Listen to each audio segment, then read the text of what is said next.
Hey guys, King Kaiju here, back with another Kaiju review, and this is one that I'm pretty excited about because I have really been enjoying this figure for the short time I've had it, and it is the Godzilla Store exclusive Movie Monster Series 1998 Godzilla and or Zilla. What a mouthful for a figure that brings quite a lot to the table, but not a whole bunch. I've gone on record saying that I'm not a big fan of the Movie Monster Series Zillas. This one, not as much. I like this one a lot better than the 2004 Zilla from Final Wars that they made. That was also a Godzilla Store exclusive, and it was not good. I still stand by that to this day. It's not a good figure. The detail for Bandai is not good. The paint for Bandai isn't good. It just had quite a lot of things wrong with it, and I do not like that figure at all. This one is quite a lot better in my opinion. As said, I'll kind of get to why more in the review. It still has some flaws, and trust me, I'll get to those as well. With that being said, let's get into the detail of the figure. It's kind of hard to see a lot of it because I have a light that's just shining directly right down on it, but if I tilt her up a little bit, you can see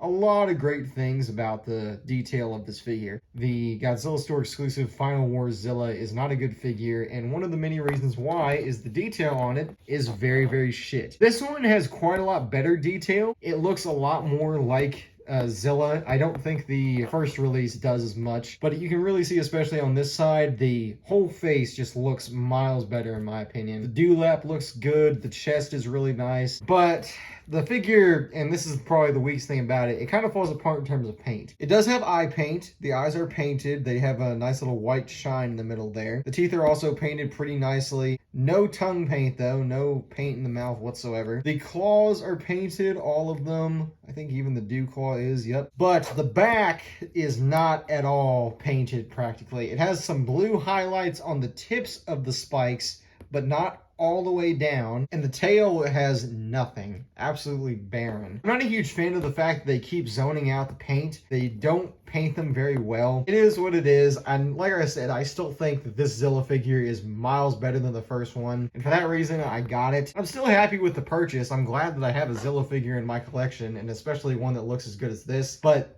could it have looked better? Absolutely. That being said, articulation is very, very simple. You've kind of been seeing me play around with the arms this entire time. They can go 360, and you can have him slash down at stuff as he does in the movie. It's cool. The legs kick out as one could expect. You can kind of get him to where he looks more like he's a dinosaur, like he's closer to the ground, but his tail is still up, or you can get him in the more traditional stance, which is how I like it. So 4 points. It's very, very basic, and could they have maybe done more? Yes. I would have maybe liked something up at the head, and the tail definitely could have had something. I'm not going to complain too much about it though, because it's very, very standard for Bandai. On to size comparisons, it's very, very simple. I actually think I have to move the camera back just a tad bit for these because Zilla is somewhat of a short figure here. Point being, here is the 2019 King of the Monsters Godzilla, and you can see Zilla is practically a head shorter than this guy, which is somewhat accurate actually. Zilla is very much smaller than Godzilla in most of their appearances together to some extent, so I don't mind that at all. And I don't have a very good Final Wars Godzilla, so I'm just gonna pull out some Final Wars monsters, starting off with Gigan. They look okay next to each other. Much like Godzilla, I think that Gigan probably wouldn't have a hard time kicking Zilla's ass, you know. Finally, for the hell of it, I got one more Final Wars monster, which is the Final Wars Kamunga. Looks pretty good. Kamunga is a little bit bigger than Zilla, but they look okay, you know, both Final Wars monsters, so. And that right there is the Bandai Godzilla Store exclusive 1998 Godzilla. Like I said before, better than the first release. Still not a perfect figure. The biggest flaw, of course, is paint. It's not very good on here, but for what is painted and for what the figure does look like, I would say it's alright. It's worth it, in my opinion, to get it, especially if you don't have a Zilla figure already, which I did not. I did not have a good Zilla figure at all. I'm happy to have it. Thank you all for watching. I appreciate it, y'all. Of course, I'm going to be making more Kaiju reviews here to come, but thank you regardless for watching, and I will see you all in the next video.